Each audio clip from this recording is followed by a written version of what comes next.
Hello friends, ನಮಸ್ಕಾರ friends.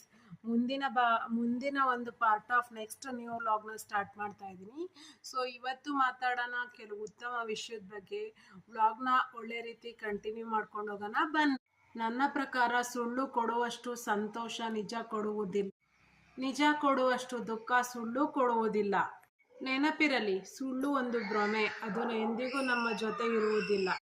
ನಾವು ಇರಬೇಕಾದದ್ದು ನಿಜದ ಜೊತೆ ಅಲ್ಲವೇ? ಜೀವನದಲ್ಲಿ ಯಾರು ನಿಮಗೆ ಸಿಗ್ತಾರೆ ಅದನ್ನ ನಿಶ್ಚಯ ಮಾಡೋದು ನಿಮ್ಮ ಸಮಯ.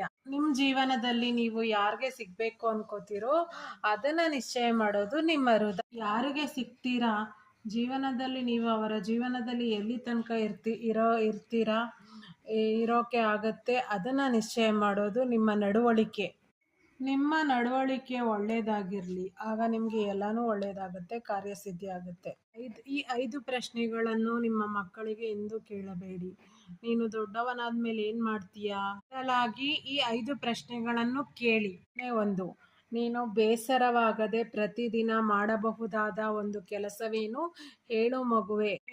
ನೀನು ದೊಡ್ಡವನಾದ್ಮೇಲೆ ಯಾವ ರೀತಿ ತೊಂದರೆಗಳನ್ನು ನೀನು ಬಗೆಹರಿಸಲು ಆಸೆ ಪಡ್ತೀಯಾ? ನಿನ್ನನ್ನು ಸಮಯವನ್ನು ಮರೆಸುವಂತೆ ಮಾಡುವ ಕೆಲಸ ಯಾವುದಾದರೂ ಇದೆಯಾ ಮಗುವೆ? ನಿನಗೆ ಜಗತ್ತಿಗೆ ಹೇಗೆ ಸಹಾಯ ಮಾಡಬೇಕಂತ ಅನಿಸುತ್ತಿದೆ? ನೀನು ಪ್ರತಿದಿನ ಬೆಳಗ್ಗೆ ಹುಮ್ಮಸ್ಸಿನಂತೆ ಎದ್ದೇಳಲು ಮಾಡುವ ವಿಷಯವಾದರೂ ಯಾವುದು? ಪ್ರಶ್ನೆಗಳು ಮಕ್ಕಳನ್ನು ಅತ್ಯಂತ ಬೇಗ ಅವರ ಭವಿಷ್ಯವನ್ನು ನಿರ್ಧಾರ ಮಾಡುವ ಒತ್ತಡಗಳನ್ನು ಅವರಿಗೆ ಹೇರುವುದಿಲ್ಲ. ಅವರ ಆಸಕ್ತಿಗಳು ದಿನೇ ದಿನೇ ಪರಿವರ್ತಿತಗೊಳ್ಳುತ್ತಿರುತ್ತವೆ. ಅವರ ಆಸಕ್ತಿಯಂತೆ ವಿಷಯವು ಅವರ ಮುಂದಿನ ಭವಿಷ್ಯವಾಗಿ ಬದಲಾಗುವ ಶಕ್ತಿಯನ್ನು ಹೊಂದಿರುತ್ತದೆ. ಯಾಕೋ ಗೊತ್ತಿಲ್ಲ ಕಣ್ರಿ, ಬೇರೆಯವರು ನನ್ನ ಬೈದ್ರೆ ನನ್ನ ಹೆಂಡತಿ ಒಂಚೂರು ಸಹಿಸಲ್ಲ. ಅವರ ಮೇಲೆ ಜಗಳಕ್ಕೆ ಹೋಗ್ತಾಳೆ. ಅವಳು ಮಾತ್ರ ನನ್ನನ್ನು ಮಾರಾಮಾರಿ ಬೈತಾನೇ ಇರ್ತಾಳೆ.